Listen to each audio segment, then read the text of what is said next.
Sa bawat ikot nito, dala nito ang kwento ng kasaysayan, ang amoy ng pista, at ang init ng pagsasama-sama ng pamilyang Pilipino.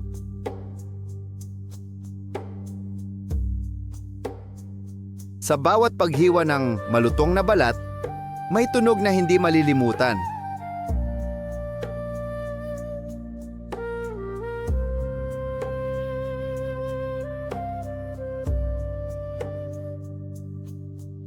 Isang tunog na nagpapahiwatig ng kasiyahan, ng selebrasyon, ng sama-samang pagkain.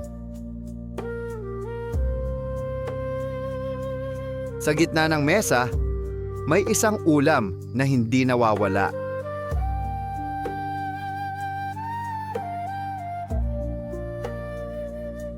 Buong baboy, dahan-dahang iniikot sa apoy hanggang maging perpekto. Ano nga ba ang kwento sa likod ng lechon? Pero saan nga ba nagsimula ang paboritong handa ng bayan? Alam mo ba kung saan talaga nagsimula ang lechon sa Pilipinas?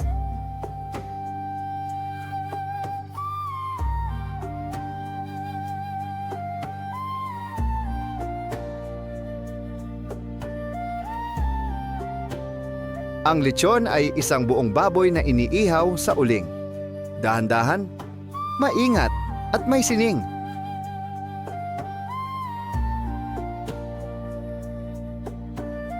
Sa labas, isang balat na malutong at kumikinang. Sa loob, malambot, makatas, at puno ng lasa.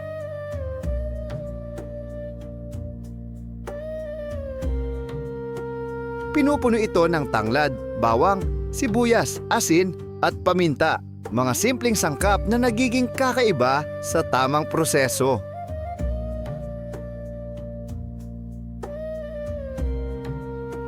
Ngunit ang lechon ay hindi lamang pagkain. Ito ay karanasan.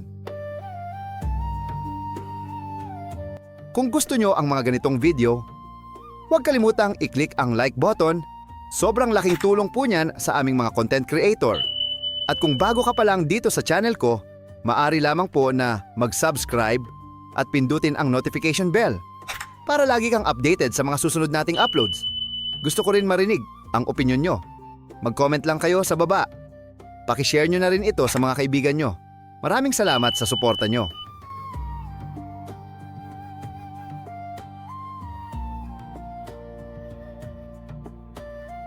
Ang salitang lechon ay nagmula sa wikang Espanyol na ang ibig sabihin ay suckling pig o batang baboy na iniihaw ng buo. Sa Europa at Latin America, matagal ng tradisyon ang pag-ihaw ng buong baboy. Noong dumating ang mga Kastila sa Pilipinas noong ika-16 na siglo, hindi lang relihiyon at kultura ang kanilang dala, kundi pati na rin ang kanilang paraan ng pagluluto. Dinala nila ang konsepto, ngunit ang mga Pilipino ang nagbigay ng kaluluwa. Ngunit bago pa man ang pananakop, mayroon ng sariling tradisyon ang mga Pilipino sa pag-iihaw ng karne. Sa halip na simpleng asin, ginamit ang tanglad, bawang at lokal na pampalasa. Nang magtagpo ang dalawang kultura, ang katutubong paraan at ang impluwensyang Espanyol, dito isinilang ang lechon na kilala natin ngayon.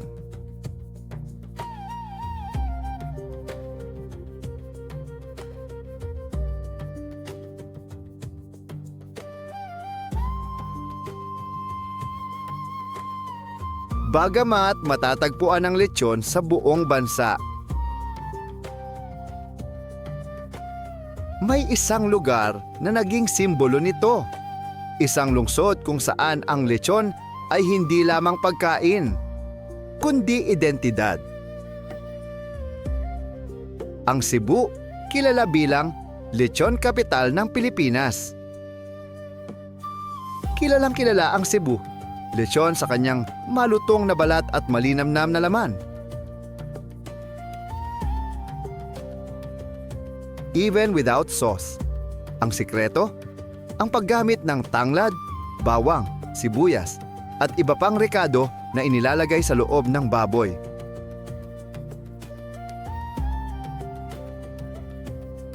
Dito, ang lechon ay hindi na kailangang isawsaw. Ang lasa ay nasa mismong karne.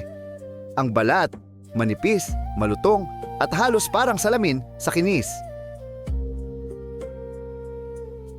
Samantalang sa Luzon, matatagpuan ang La Loma, tinaguriang lechong capital of Manila. Ang lechon ay kadalasang may kasamang sarsa, matamis, malasa, at may sariling karakter. Sa Batangas, mas simple ngunit may sariling karakter. Madalas ay may kakaibang timpla at paraan ng pag-ihaw. Bawat rehiyon may sariling kwento. Bawat kagat may kakaibang lasa.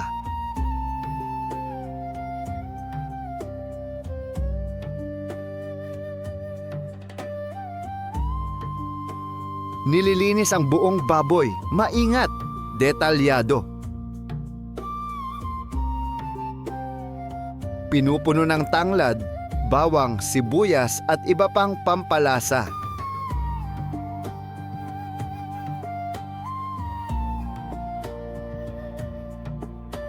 Isinasara ang tiyan parang pag-iingat ng lihim.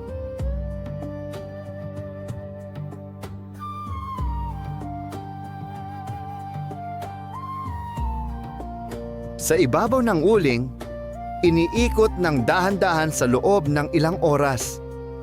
Hindi minamadali, hindi pinapabayaan.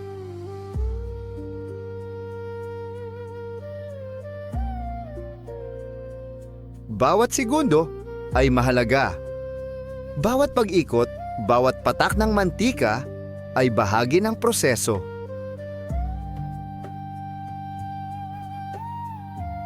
Ang sikreto ng perpektong lechon ay balanse. Hindi masyadong mainit, hindi masyadong malamig ang apoy. Ang balat ay kailangang maging malutong, ngunit hindi sunog.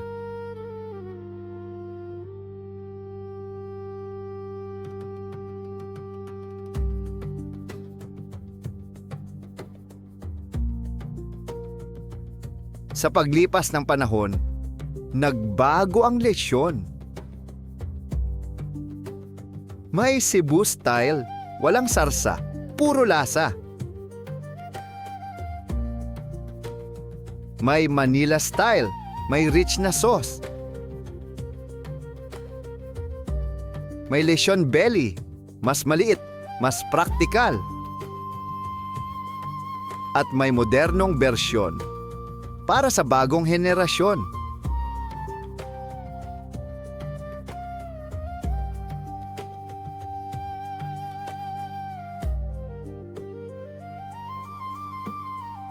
Ngayon, ang lechon ay hindi na lamang para sa pista. Ito ay bahagi na ng global food scene.